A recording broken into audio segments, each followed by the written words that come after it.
চরণ ধুলি চুমু খেতাম, চরণ ধুলি চুমু খেতাম, বুকের মাঝে জড়াইতাম আমি, বুকের মাঝে জড়াইতাম। একটা উড়াল দিয়া আমি মদিনায় যাইতাম, হায়রে একটা উড়াল দিয়া আমি মদিনায় যাইতাম। এ কলিজার টুকরা যুবক ও আমার বাবাজি পর্দার মা গো, নবীজির প্রেমে আসক্ত হয়ে যাও রে বাবা। দোয়া করে দিন অল্প সময়ের ভেতরে দিলের কান্দে শুনিয়া দাও। সাহাবায়ে কেরাম নবীর জন্য কেমন পাগল, আজকে আপনার জন্য রক্তাক্ত হইল এই কালেমার পতাকা উড্ডীন করার জন্য, দিনের দাওয়াত দেওয়ার জন্য নবী আমার রক্তাক্ত হইল, সাহাবায়ে কেরাম রক্তাক্ত হইল। আজকে আপনি মুসলিম পরিচয় দিয়ে চলেন, কিন্তু একবারও চিন্তা করলেন না রে বাবা, সেই নবীর প্রতি মহব্বত ভালোবাসাও করলেন না, আল্লাহকেও চিনতে পারলেন না। ওই উহুদের যুদ্ধে আমার নবীজিকে কেমন অতর্কিত হামলা করলো, 70 থেকে 80 জন সাহাবায়ে কেরাম ওই ছত্রভঙ্গ হয়ে গেল, অনেকেই আক্রান্ত হয়ে গেল। আমার নবীর শিরস্থানে 2টা লোহার কোড়া ঢুকে গেল। ওই বেদুইন বেঈমান আমার নবীকে দুনিয়ার থেকে বিদায় দেওয়ার জন্য কত প্রকার ষড়যন্ত্র করছে রে বাবা, একবারও কি মায়া লাগে না রে যুবক, একবারও কি মায়া লাগে না? ওই উহুদের যুদ্ধ আমার নবীর শিরস্থানে 2টা লোহার কোড়া ঢুকে গেল, আর সাহাবায়ে কেরাম পাগলের মতো দৌড়ায়।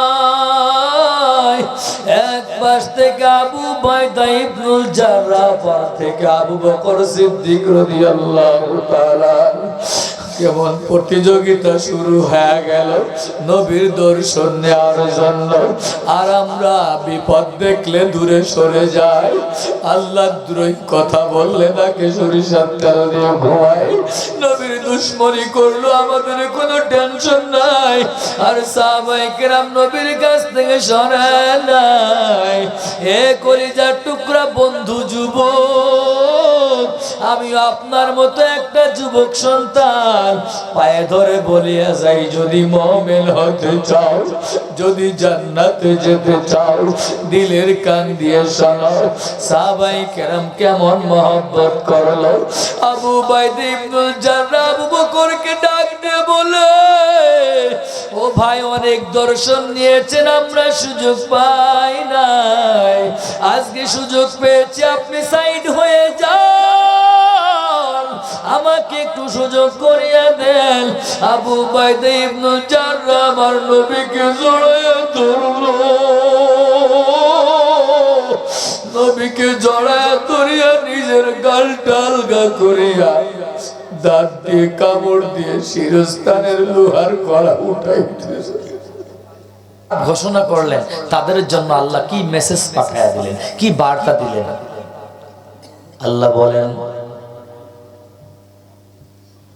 আমার দোস্ত, আমার বন্ধু, আপনার সামনে যারা বলেছেন আমি আল্লাহকে ভালোবাসি, আমি আল্লাহকে মহব্বত করি, তাদেরকে আপনি আমার বার্তাটা জানায়া দেন।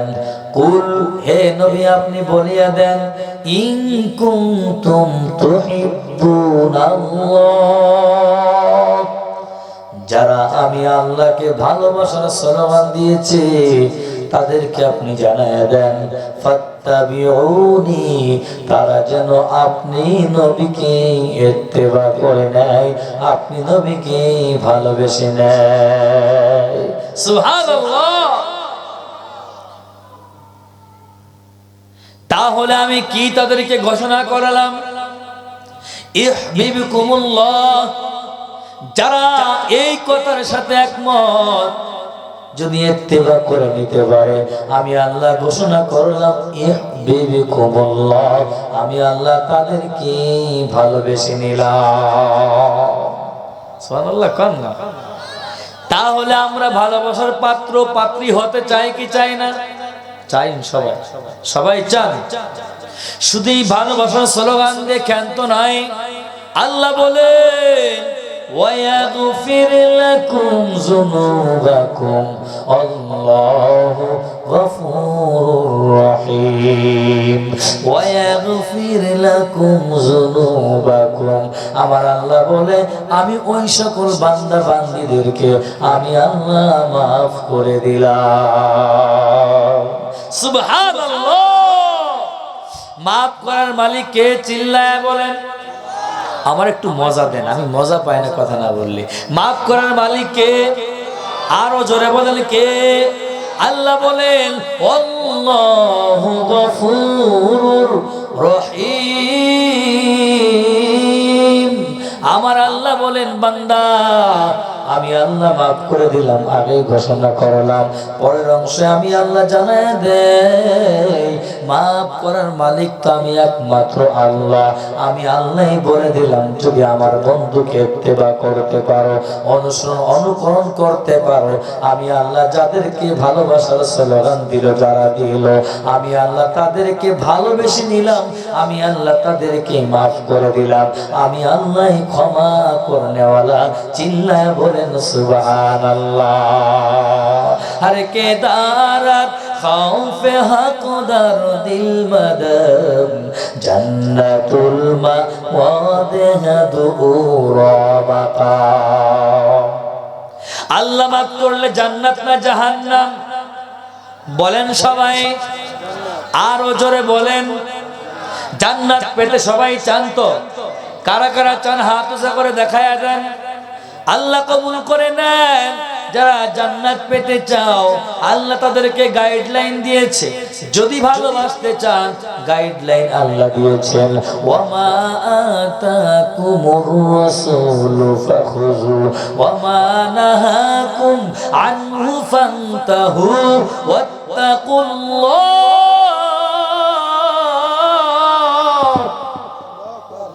বলেন আল্লাহু আকবার।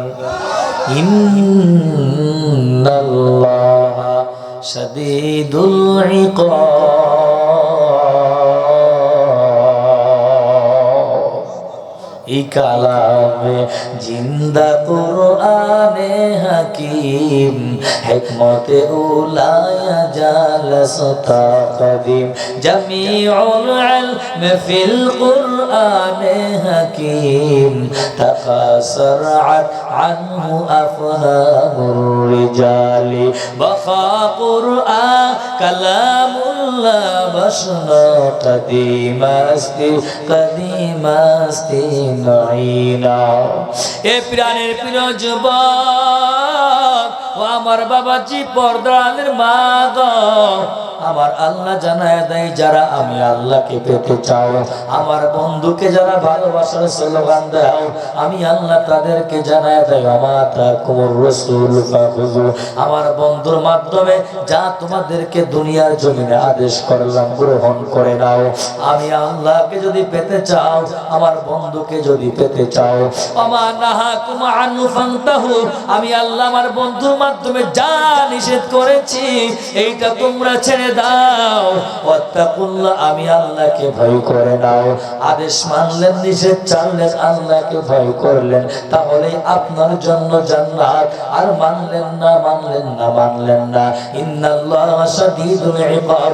মরার পরে কঠিন পরিস্থিতি আপনার মোকাবেলা করতে হবে।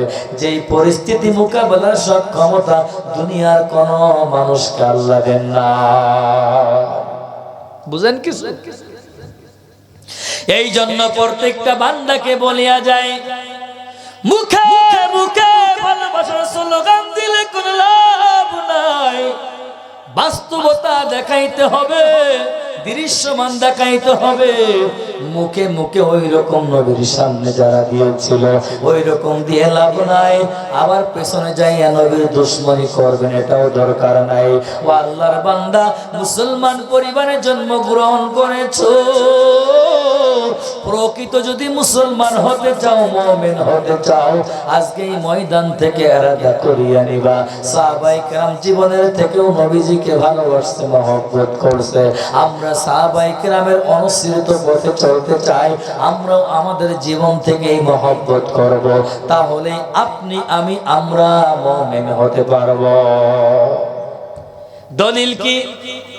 নবী বলেন, লা ইউমিনু আহাদুকুম হাত্তা আকুনা হাব্বা ইলাইহি মিন ওয়ালিদিহি ওয়া ওয়ালাদিহি ওয়ান নাসি আজমাইন, আও কামা ক্বালা আন-নাবিয়্যু আলাইহিস সালাতু ওয়াস সালাম। পয়গম্বর জানায় দেয়, ও পয়গম্বর উম্মত, দিলের কান দিয়ে শুনিয়ে নেন, আপনার জীবনের থেকে ধন সম্পদ, গাড়ি বাড়ি, নারী বাড়ি থেকে, মা থেকে, আব্বা আম্মা থেকে, সব কিছু থেকে একমাত্র কেবলমাত্র যদি নবীকে মহব্বত করতে পারেন, তাহলে আপনি মুমিন আর ঈমানদার, আপনি জান্নাতি হতে পারবেন, নইলে কোনো সুযোগ নাই।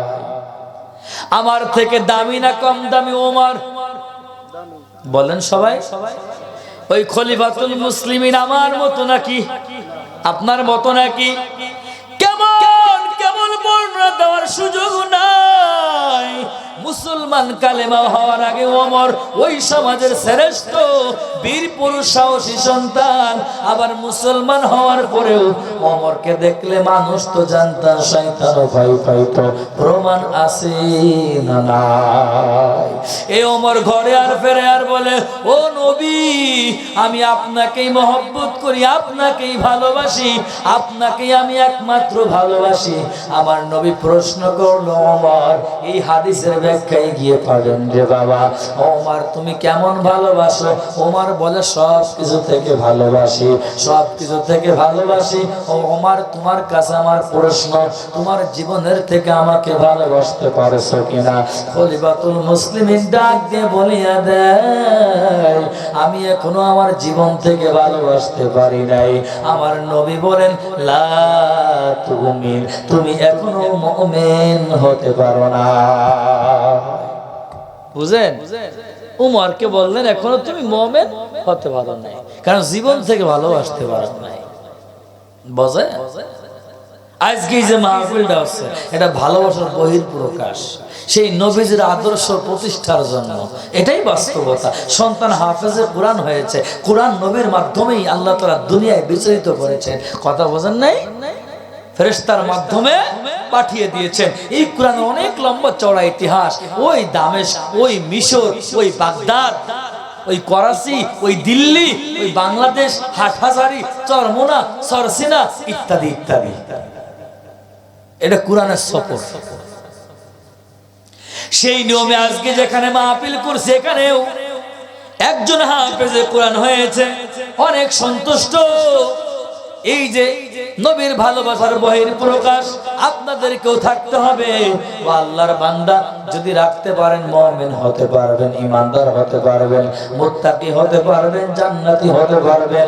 এতো সময় নেই, লম্বা চওড়া কথা আমি বলতে চাই না। এই ভালোবাসার স্বভাবজাতকরণ হলো চারটি। কয়টি? বলেন কয়টি?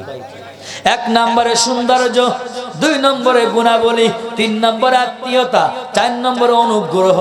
ভালোবাসার সৌন্দর্য যদি প্রমাণ পেতে হয়, ইউসুফ জুলাইখার জীবনী পড়বেন, ভালোবাসার সৌন্দর্যটা বুঝিয়া নিবেন। ও আল্লাহর বান্দা, গুণাবলী, আমার নবীজির কেমন গুণাবলী ছিল, এইটা আমরা তো একবারও গবেষণা করি নাই। আমার নবীজি আত্মীয়তার সাথে কেমন সম্পর্ক ছিল, একবারও গবেষণা করি নাই। আমার নবীজির কেমন ইহসান ছিল, অনুগ্রহ ছিল, একবারও গবেষণা করি নাই। এই বর্তমান প্রেক্ষাপটে দেখতে পারি, কেন নবীর দুশ্মন করছো রে যুবক? ভাইয়ের ঘরে খাবার নাই, ওই ধর্ম আত্মীয় পাতাইয়া গরু জবাই করে খায়। আত্মীয়র খোঁজ নাই, আপনজনের খোঁজ নাই, এমন আছে না নাই? বলেন আছে না নাই?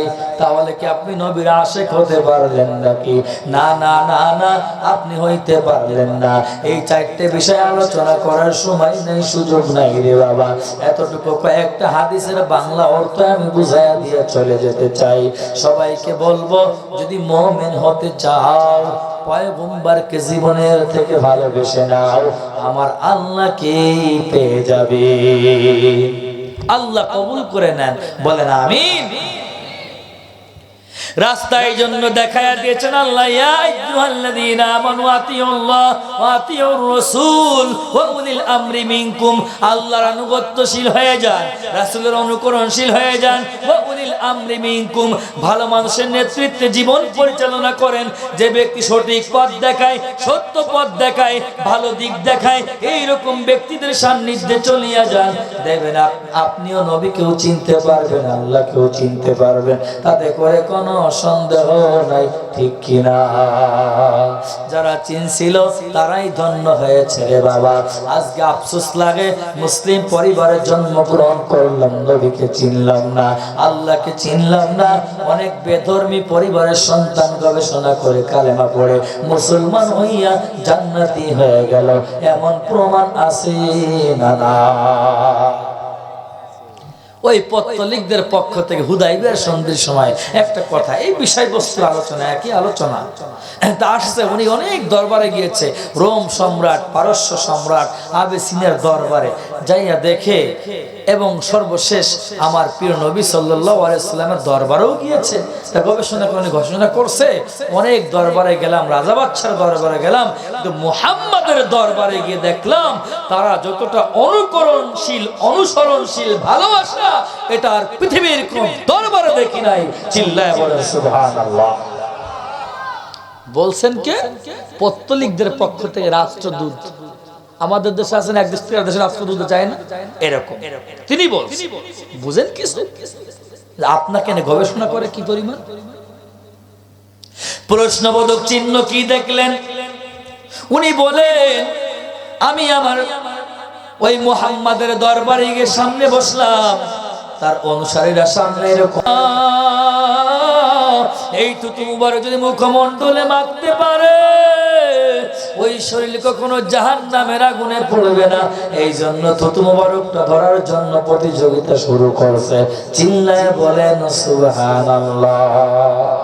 দাম আছে না নাই? ও আল্লাহর বান্দা, একবারও চিন্তা করতে পারলেন না?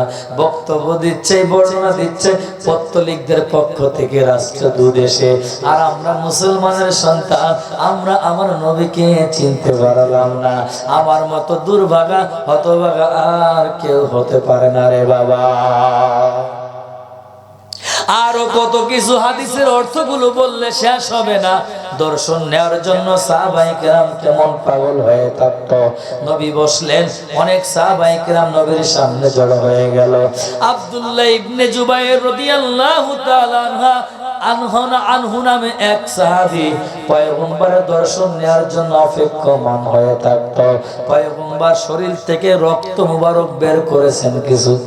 দেখেন আমাদের দেশে এখনো আছে না, সিঙ্গা লাগায়, অনেকে আছে না, এটা লাগাবেন না। বৌদ্ধদের থেকে সিঙ্গা লাগায়, লাগাবেন না। হিজাবা লাগাবেন, হিজাবা, বুঝেন কিছু? বাইদেরা যে লাগায় সিঙ্গা, এটা করা যাবে না। নবীজি হিজামা নিতেন, এটা নেবে সুন্নাত। এরকম নবী শরীর থেকে রক্ত বের করলেন। আব্দুল্লাহ ইবনে জুবাইর রাদিয়াল্লাহু তাআলা আনহুর কাছে নবীজি রক্তটা দিয়া দিলেন। যাও যাও যাও আব্দুল্লাহ ইবনে জুবাইর, এই রক্তটা তুমি নিরাপদ জায়গা দাফন করে আসো। আব্দুল্লাহ ইবনে জুবাইর অনেক আনন্দে মশগুল হয়ে গেল, চলিয়া গেল রওনা হইয়া। আমার নবীর চোখের আড়াল যখন হয়ে যায়, আব্দুল্লাহ ইবনে জুবাইর মাটির ভিতরে দাফন না করিয়া নিজের শরীরের ভিতরে দাফনটা করিয়া দিল। আব্দুল্লাহ ইবনে জুবাইর রক্তটা ভক্ষণ করে ফেলে নবীর সামনে চলে আসলো। আমার নবী ডাক দিয়া বলে, আব্দুল্লাহ ইবনে জুবাইর, রক্তটা কোথায় দাফন করছো বলো। আব্দুল্লাহ ইবনে জুবাইর ডাক দিয়া বলে, প্রিয় নবী, আমি দীর্ঘ সময় ধরে অপেক্ষমান হয়েছিলাম আপনার দর্শন নেওয়ার জন্য। আজকে আমি আপনার শরীরের রক্ত পেয়েছি, রক্তটা আমি ভক্ষণ করে ফেলেছি। আমার নবী বলে, ও আব্দুল্লাহ ইবনে জুবায়ের, তুমি শুনিয়া নাও, আমার শরীরের রক্ত যার ভেতরে প্রবেশ করবে ওই শরীর কখনো জাহান্নামের আগুনে পড়বে না। চিল্লায়া বলেন সুবহানাল্লাহ। বুঝেন? কিছু বুঝেন? মহব্বত করা দরকার আছে না নাই? আছে। পরীক্ষা নেব, মহব্বত কিরাম করেন? মহব্বত করেন? করেন? পরীক্ষা নেব। 4টে সম্মানিত মাস, এই মাস রজব মাস। আজকে কয় তারিখ? একজন বলতে পারেন ভিতরে?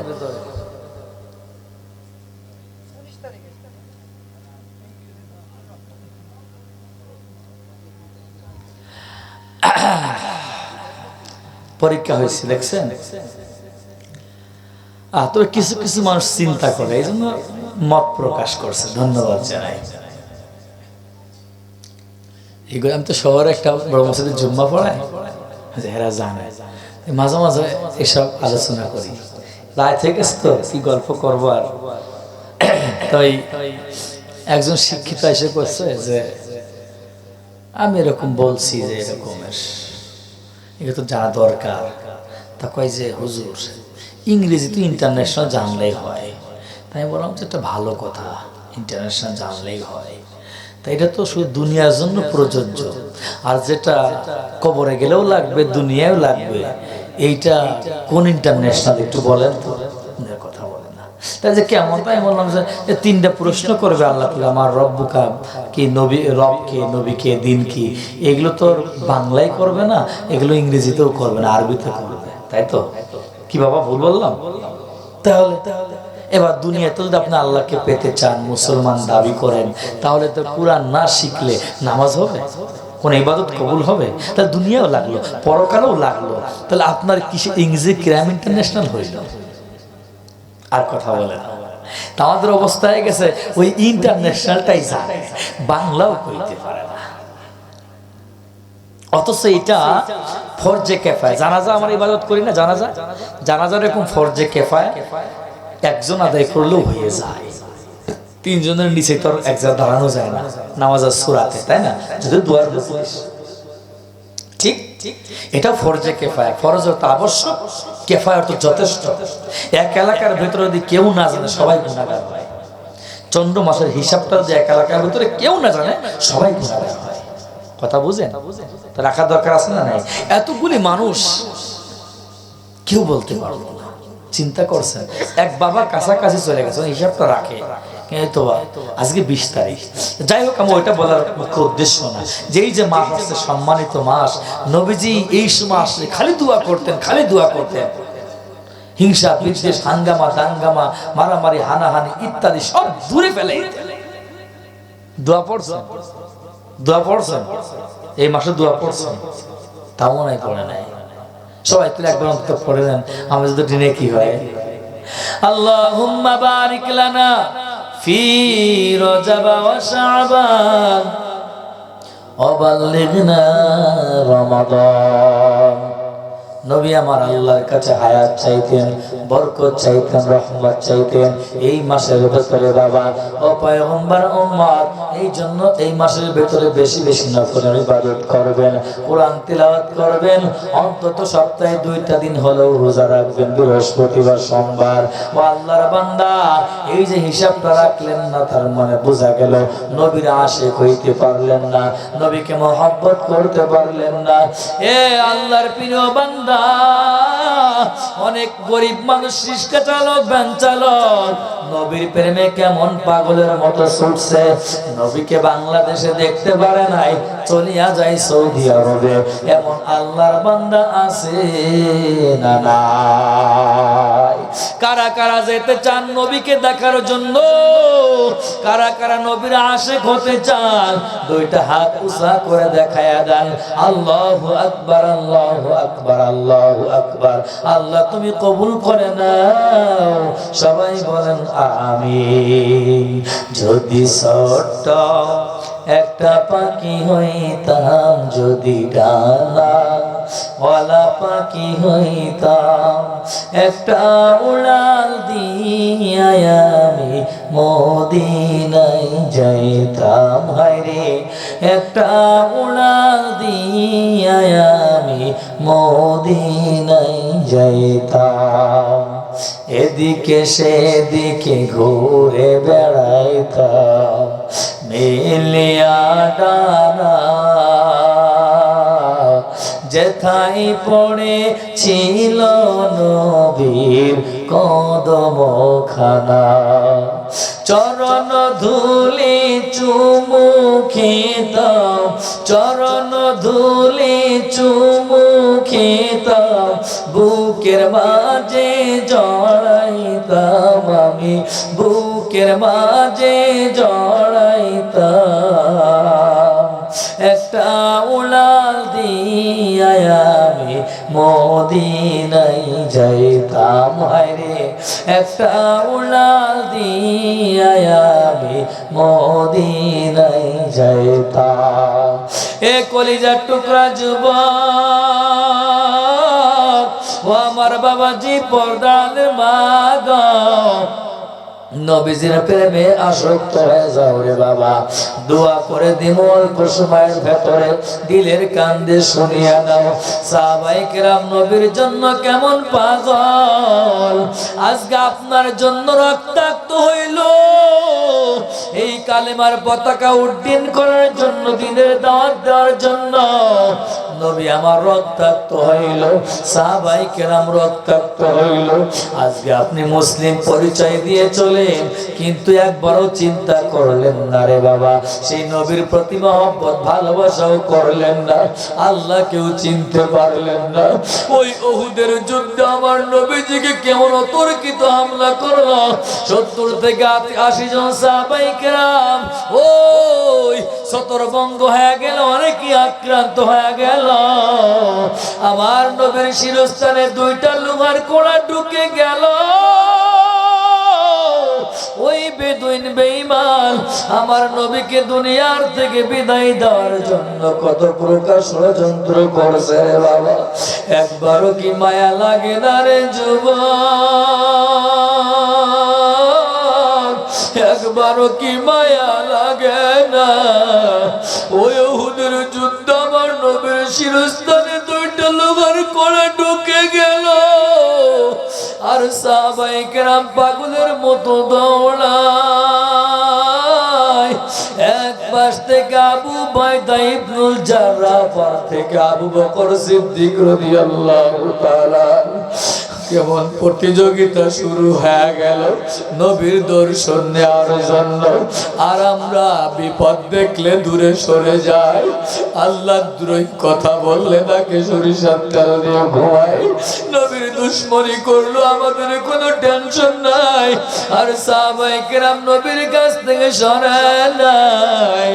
এ কলিজার টুকরা বন্ধু যুবক, আমি আপনার মতো একটা যুবক সন্তান পায়ে ধরে বলিয়া যাই, যদি মুমিন হতে চাও, যদি জান্নাতে যেতে চাও, দিলের কান দিয়ে শোনো। সাহাবায়ে কেরাম কেমন মহব্বত করলো। আবু উবাইদা ইবনুল জাররাহ আবু বকরকে ডাক দিয়ে বলে, ও ভাই, অনেক দর্শন নিয়েছেন, আমরা সুযোগ পাই নাই, আজকে সুযোগ পেয়েছি, আপনি সাইড হয়ে যান, আমাকে একটু সুযোগ করিয়া দেন। আবু উবাইদা ইবনুল জাররাহ আমার নবীকে জড়াইয়া ধরলো, নবীকে জড়াইয়া ধরিয়া নিজের গালটা আলগা করিয়া দাঁত দিয়ে কামড় দিয়ে শিরস্থানের লোহার কড়া উঠাইতেছে। যখন শিরস্থানের লোহার কড়াটা উঠাতে টান দিল, আবু উবাইদা ইবনুল জাররাহ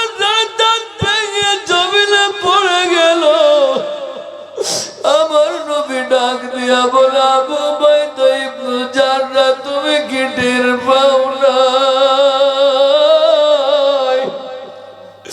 তোমার গালের দাঁত ভেঙে জমিনে পড়ে গেল তুমি আমাকে ছাড়িয়া দাও আবু উবাইদা ইবনে জাররা নবীকে ডাক দিয়া বলে প্রিয় নবী আপনি আমাকে তাড়াবেন না কাল কিয়ামতের ময়দানে যদি আমার কাছে প্রশ্ন করে আমি আমার নবীর দুর্দিন দেখে যদি চলিয়া যাই আমি জবাব দিতে পারবো না জান্নাত পাবো না ও নবী আমাকে আপনি তাড়াবেন না আবু উবাইদা ইবনে জাররা অসুস্থ হয়ে যায় আমার নবীও অসুস্থ হয়ে যায় এরপরেও সরে না সাহাবাদের নবী প্রেম কেমন ও বাবা পায়ে ধরে বলিয়া যায় জীবনের থেকে মহব্বত করো যদি জান্নাত পেতে চাও ও কলিজার টুকরা যুবক বন্ধু তুমি চিন্তা করো গবেষণা করো আবারও আবু উবাইদা ইবনে জাররা জড়া ধরছে দাঁত ভাঙ্গা গাল লইয়া একটা কড়া উঠাইল আর একটা কড়া নবীর ভেতরে রয়ে গেল ওই দাঁত ভাঙ্গা গাল লইয়া বড় জড়া ধরলো ওই দাঁত ভাঙ্গা গাল লইয়া শিরস্থানার একটা লোহার কড়া যখন উঠাইতে গেল আবারও দাঁত ভেঙ্গে জমিনে পড়ে গেল আবু উবাইদা ইবনে জাররা অসুস্থ হয়ে গেল রক্তাক্ত হয়ে গেল আমার নবীর কত জায়গা থেকে রক্ত গড়িয়ে গড়িয়ে নবীর চেহারা মুবারক রক্তে রঞ্জিত নবীর দেহ মুবারক রক্তে রঞ্জিত ও আল্লাহর বান্দা আপনার অস্তিত্ব ঐতিহ্যর জন্য রে বাবা এইটা দেখে দূর থেকে মালিক বিন সিনান দৌড়ায় ওই দুইজনের মাঝখানে দাঁড়াইয়া আমার নবীর চেহারা মুবারকে রক্ত চাটিয়ে চাটিয়ে ভক্ষণ করে আর আমার নবী অসুস্থ অবস্থায় তাকায়া দেখে আর নবী অসুস্থ অবস্থায় চিৎকার দিয়ে বলে লাংতা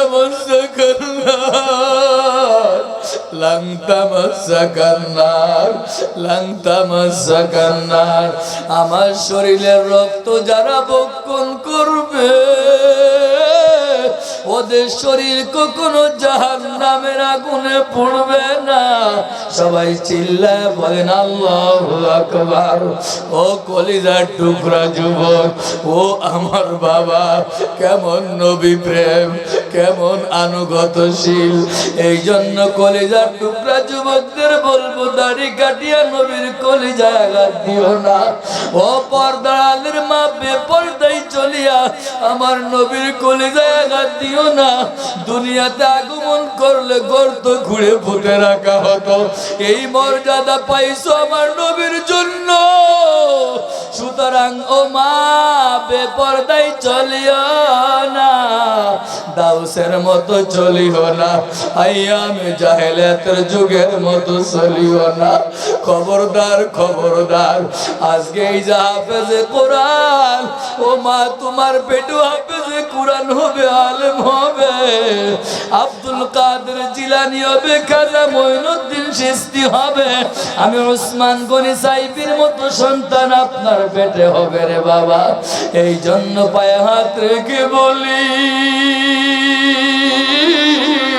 দাউসের মতো চলবা নাই আমি জাহেলিয়াতের যুগের মতো চলবা না স্বামীর অবাধ্য চলবা না শ্বশুর শাশুড়ির সঙ্গে বেয়াদবি করবা না রে মা ও কলিজার টুকরা যুবক যদি তুমি জান্নাত পেতে চাও আমার নবী যে কাজে বেজার হবে সেই কাজ করবা না আমার আল্লাহ বেজার হবে সেই কাজ করবা না না, মসজিদ মাদ্রাসা ইসলামের বিরুদ্ধে অবস্থান নিবা না, ইসলামের বিপক্ষে অবস্থান নিবা না। ও আল্লাহর বান্দা, মুরব্বীদের সঙ্গে বেয়াদবি করবা না, মা বাবার সঙ্গে বেয়াদবি করবা না রে বাবা। যদি তুমি মুমিন হইয়া কবরে যেতে চাও, তওবা করো, তওবা করো। আর তওবা না করিয়া যদি মরিয়া যাও, ওই কবর তো সাপ বিচ্ছুর গর্ত, ওই কবরে কেউ তোমার আপন নয়। নাফরমানি করিয়া গেলে আগুনের শিকল বাঁধিয়া টানতে টানতে নিয়ে যাবে। ইয়া নাফসি, ইয়া নাফসি বলবো, ডাকবা, কেউ ডাক শুনবে না, কেউ তোমার আপন নয়। একমাত্র আমার মালিক, আমার আল্লাহ। ফাসায়াকফিকাহুমুল্লাহ, আল্লাহ ছাড়া কেউ নাই রে বাবা। এই জন্য তওবা করো, এই ময়দানে বসিয়া তওবা করো, আর জীবনে কোনোদিন নাফরমানি করব না রে আল্লাহ। মারা ওয়াদা করো, বেপরদায় চলবো না রে আল্লাহ। যদি জাহান্নামের ভয় দিলের মাঝে থাকে, দুইটা হাত উঁচা করে আমার আল্লাহকে দেখায়া দাও, ওয়াদা করো। ও দয়ার মালিক, আমরা গুনাহগার, তোমার বান্দা। এই গভীর রাত্রে বসিয়া সংক্ষিপ্ত আলোচনার মাধ্যমে আল্লাহ ওয়াদা করলাম, কত নাফরমানি করছি না বুঝিয়া। আজকে অনেকগুলি কথা বললাম, এরাদা করছি অন্যায়গুলো করব না রে আল্লাহ। তুমি আমাদের সকলকে মাফ করে দাও, আমাদের সকলকে জান্নাতি মেহমান হিসেবে কবুল করিয়া নাও। সবাই চিল্লায়া বলেন আমিন।